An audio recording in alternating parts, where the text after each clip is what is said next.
about bedrooms now for a second, because we've completely redone, well, Sharon and your team has, this bedroom space.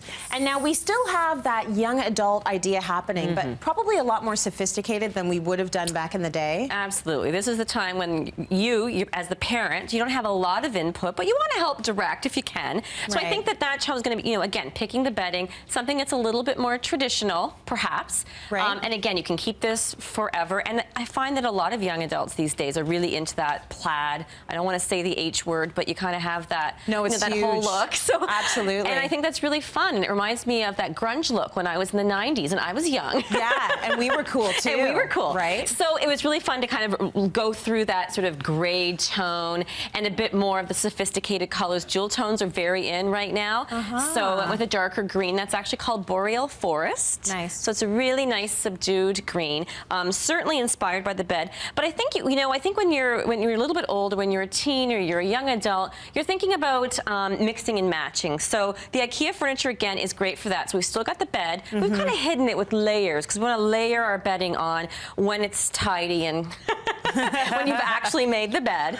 But again, so I think the quilts and the coverlets are almost more important than the duvet cover in this case. You kind of want to add all those layers and add your own character. And you know what? Maybe at that point you give the side table to your younger brother and sister, and you've been collecting these old vintage suitcases. So that becomes your side table. So it's more of an eclectic look for sure. Right. I would take these right out of my young adult's room and put them in mine. Exactly. I love those. That's great. Well, as our floor director said, she's like, that's a real hint. Okay, we want you out of here as soon as you're 24.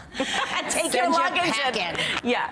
So again, for the wall, I really love the prints from IKEA. Like, they have a really nice urban look, so they're a little less on the traditional side, but that soft look, I wanted to recreate that in the wall. So really simple wash over a light gray, and then I use Sparrow as my wash color. So it kind of looks like concrete, or it looks like an aged wall technique if you've seen something real plaster perhaps in Europe on your travels, and that's inspired your room look now. So it's not so much the bedding, it's your lifestyle. Right. Is it safe to say then the faux finishes are back? You know what, Tracy? When I'm looking up young adult rooms, I see a lot of these concrete wall looks, faux finishes. I know Shai was doing some work with interior design students, and they were looking at about doing something themselves, where it's like showing their handicraft. So I think it's coming back. It's a more sophisticated version for sure. It definitely is. And it's all about the colors that you use, right? Yes. And instead of putting a border or something, it's just like that contrast of the semi-gloss in the solid paint with that rough. So it's the smooth